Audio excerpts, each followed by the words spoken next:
What if I told you the McLaren Civil War might not even decide the championship? That's right. While fans debated whether Oscar Piastri or Lando Norris would emerge as McLaren's chosen one, Max Verstappen has crashed the party. And Andrea Stella, McLaren's own team boss, didn't whisper it, he shouted it in capital letters. Verstappen is back in the fight. After Red Bull's nightmare first half of 2025, nobody expected this twist, but two dominant wins at Monza and Baku has slashed Piastri's lead to 69 points. Suddenly, the silent assassin has both papaya cars in his crosshairs. Stella's declaration set the paddock buzzing. Was it realism, respect, or mind games to keep McLaren sharp? Because when you say Verstappen is back, you're calling out a three-time world champion who thrives under pressure. So, is Stella warning his own drivers or opening the door for a Red Bull comeback? Smash that like button if you think Verstappen lives for this kind of chaos, and tell me in the comments, is the McLaren battle already over before it's even decided? But not everyone is convinced. Enter Helmut Marko, the man who never sugarcoats a word. When asked about Stella's big proclamation, the Red Bull advisor smirked. That's very optimistic. In Marko's world, nothing is certain until Singapore. Why Singapore? Because Marina Bay has haunted Red Bull for years. Even in 2023, their record-breaking season of dominance, Verstappen could only manage fifth there. Heat, humidity, and a street layout that punishes mistakes. It's the one track where Red Bull have looked mortal.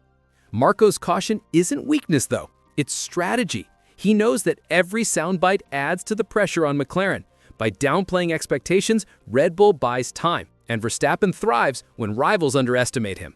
And yet, Marko couldn't resist adding, if we're competitive in Singapore, maybe we can start dreaming. Dreaming, but not admitting. Classic Marko.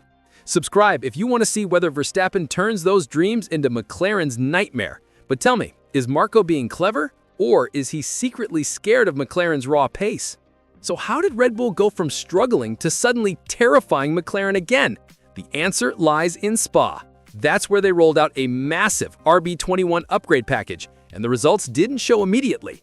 But by Monza, it clicked. Verstappen wasn't just fast on the straights, he was slicing through medium and low-speed corners like the car had been reborn.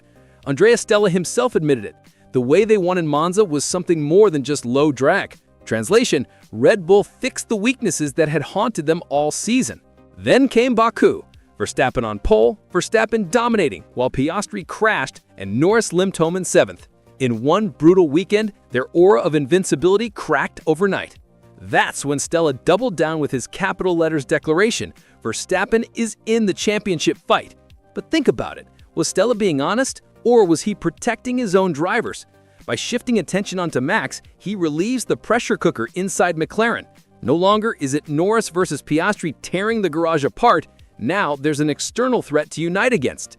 Yet Helmut Marko didn't buy into the drama. To him, the 69-point gap is still a mountain. But every mountain begins with one step, and Verstappen just took two giant ones in Monza and Baku. Don't forget to subscribe, because the closer Verstappen gets, the more explosive this season will become. But here's the question, did Stella just play a clever mind game, or did he accidentally fuel Verstappen's comeback fire? Here's the thing, when Max Verstappen smells blood, history shows he doesn't let go. Remember 2022? Ferrari's early advantage evaporated the moment Red Bull solved their reliability. By mid-season, Verstappen was untouchable. Andrea Stella's capital letters comment might sound like respect, but it also feeds Max's greatest weapon, his mentality. Give Verstappen belief, and he turns it into dominance. That's why Marko is cautious. He knows the psychology game is as important as the lap times. Meanwhile, McLaren's drivers face a different pressure. Norris has been fighting the tag of number 2 all season, while Piastri is trying to prove he's not just a one-season wonder. Add Verstappen breathing down their necks, and mistakes multiply. We already saw it in Baku. Nerves cracked. So the question becomes, who handles the mental war better? Two young lions at McLaren, or the three-time champion who thrives on chaos? Smash that like button if you think Verstappen is the true mind game master, and comment below, is McLaren about to implode under the pressure? All eyes now turn to Singapore, the street circuit that has always been Red Bull's weak spot. Even during their monster 2023 season, Verstappen could do no better than 5th here.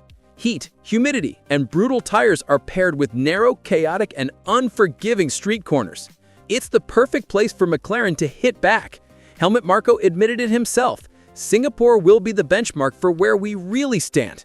In other words, if Red Bull conquer this track, McLaren's advantage might vanish for good. But if Red Bull stumble, then Stella's optimism suddenly looks premature. And here's the twist. McLaren should shine in Singapore. On paper, their car's balance and traction scream favorite. But how often in F1 does reality match theory? That's why the paddock is on edge. This isn't just another Grand Prix. It's the moment we find out if 2025 is a three-way fight or if McLaren can still keep Max at bay.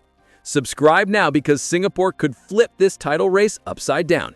But tell me, will Marina Bay finally kill Red Bull's momentum, or will Verstappen turn McLaren's safe haven into enemy territory?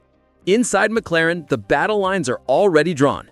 Fans talk about the civil war at McLaren, Norris versus Piastri, papaya principles at risk, British bias accusations flying around. It's been the central storyline of 2025. But Verstappen's resurgence flips the script. Suddenly, this isn't just about who's number one inside McLaren. It's about whether either of them can survive Max's charge. In a way, Verstappen becomes the worst nightmare for both drivers. He doesn't just beat you, he exposes your weaknesses on the biggest stage. For Lando, that means the fear of once again being overshadowed. For Oscar, it's the pressure of carrying Australia's next great hope after Webber and Ricciardo. Against Verstappen, every mistake is amplified. And here's the kicker. If McLaren keeps tripping over its own infight, Verstappen doesn't even need to be perfect. He just needs to be relentless. And that's what he does best. Hit like if you think Verstappen is about to turn McLaren's civil war into his personal opportunity. But I want to know who cracks first, Norris or Piastri?